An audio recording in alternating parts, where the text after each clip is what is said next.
Hello all. Welcome to the episode 20 in hexadecimal of Debugging TV Frames program. You can type your questions during this episode. If I can't answer particular questions now, I then post answers on the website debugging.tv.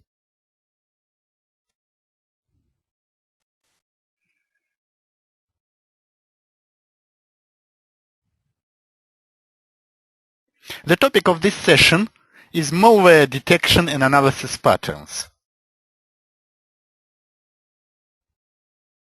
We first look at a definition of such patterns and then discuss modeling of them.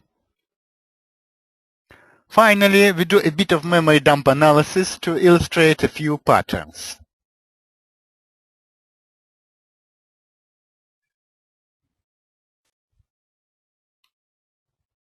Here's our definition of malware as software that uses planned alteration of structure and behavior of software to serve malicious purposes.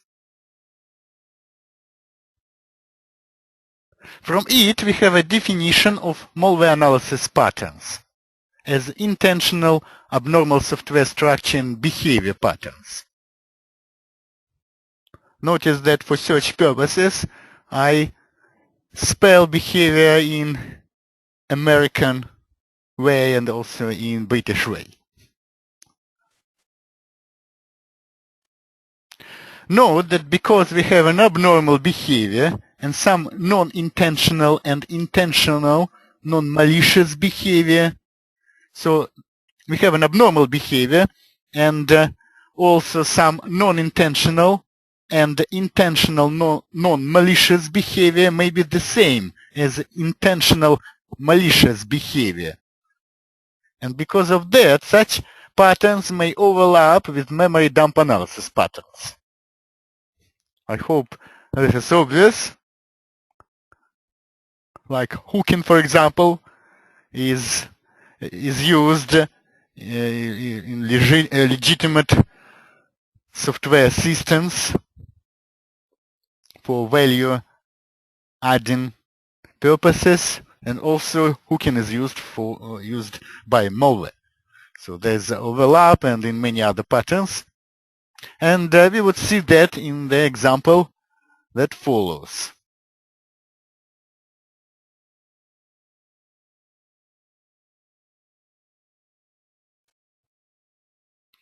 A few words about modeling malware, because in order to show you malware analysis, we obviously need some malware. So instead of modeling both parts, like coding in malware and victimware, or using real malware in some virtual environment, so what we do is just recreate effects in processes and systems by coding only post-attack effects.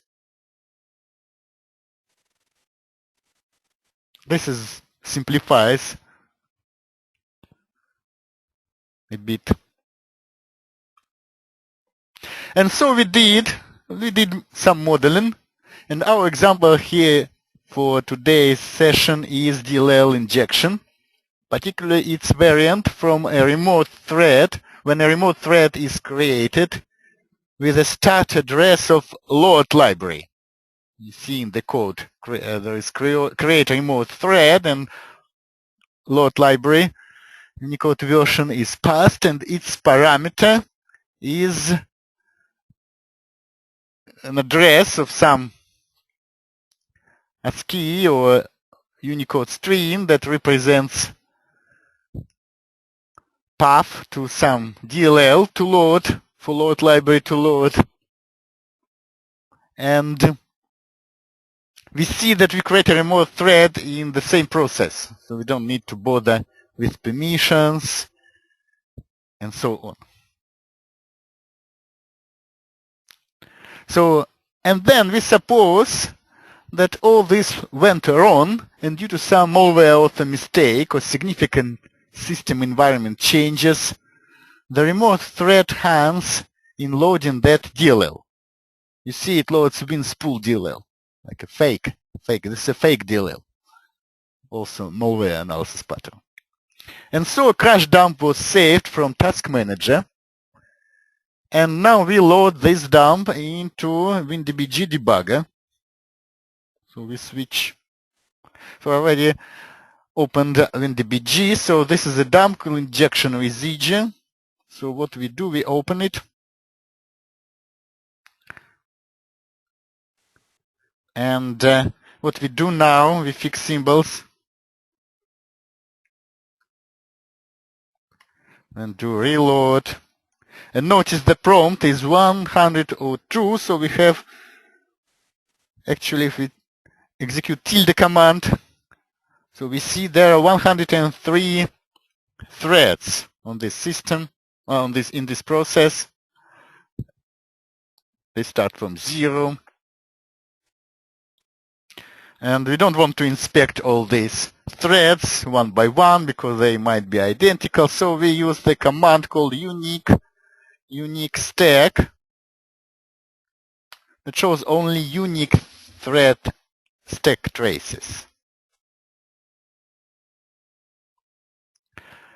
So for example, one stack trace that appears a bit suspicious is this one. Actually, this dump was saved not from Task Manager. Small correction. We ran the program, modeling program, and attached WinDBG to it just to see that modeling was right. And then we saved this crash dump from WinDBG. So see that debugger thread. If we saved from a Task Manager, we wouldn't see that thread. So the last thread we would see would be thread 101. So basically this thread is suspicious because you see it loads library, some library, and obviously it runs most likely in DLL main.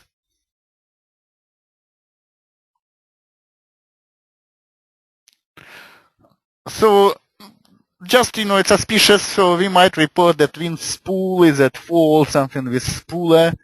But in fact, this is a fake library, fake DLL, because you see it's, if we dump, you see it's actually was custom, this was just created fake DLL with the same name as winspool.drv.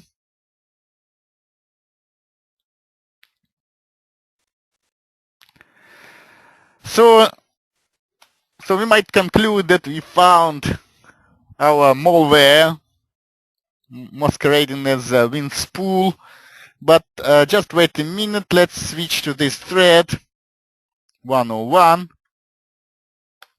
and check execution residue. Execution residue is a common memory dump analysis pattern. When we have execution, when threads execute functions, something of course is left on the raw stack segment, stack data, region. So we use tb, thread environment block command, to dump this stack region. And we use the command, we can use either command dps, dump all memory contents for each memory cell, 64-bit, with symbols, with automatic symbol mapping, or we can search for strings. For example, if we use this command, we search for strings that lay directly inside this stack segment, stack region. So we check Unicode, and we can also check ASCII.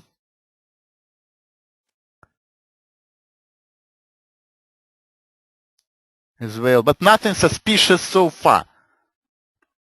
There is another command So we can interpret any memory address inside this region as a pointer to either ASCII or Unicode string, so we can use either DPU, DPA command, and if we dump this,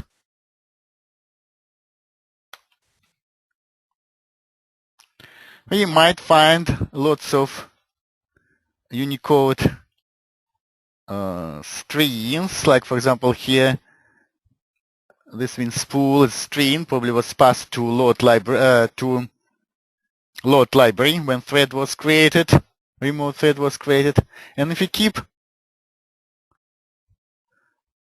scrolling, we even find the red October.dll. So this is highly suspicious because recently it was announced that about that spy network all over the world, and it was named Red October. So let's remember this address that points and dump again this stack region, but now dump memory with symbols to see if there's any execution residue like return addresses or functions. So indeed we find all this thread initialization stuff and load library that was passed, and now we search for this address upwards, and indeed we find, so this is our address that points to Red October Unicode string, but it shown here as WinSpool plus something because it resides in WinSpool DLL address range. But if we look, we also see create file implementation. So if we check if this is really a return address and not some coincidence, we disassemble backwards and we see that was also part of some execution stream, like create file. So most likely this DLL,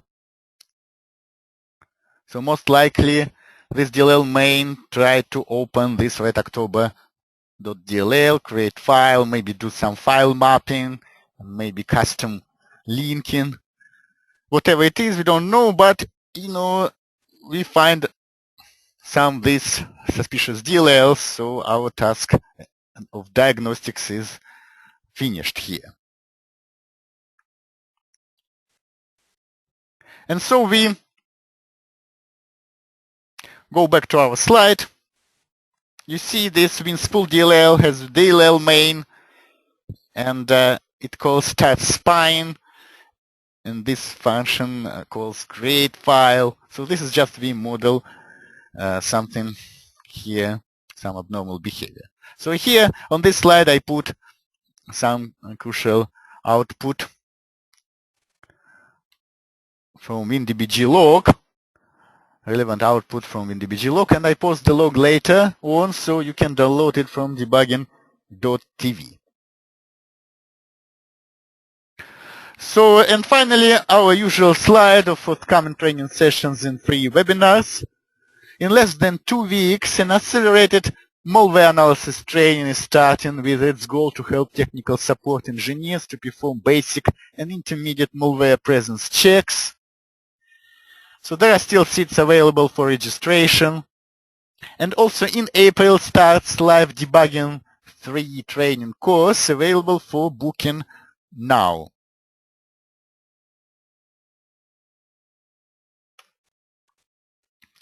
So thank you for watching this episode. Please later check out the slides and recorded video from debugging.tv. The next episode should be on the 11th of February because of training preparation and training sessions during next 3 weeks. So thank you very much for attending and see you all in 3 weeks.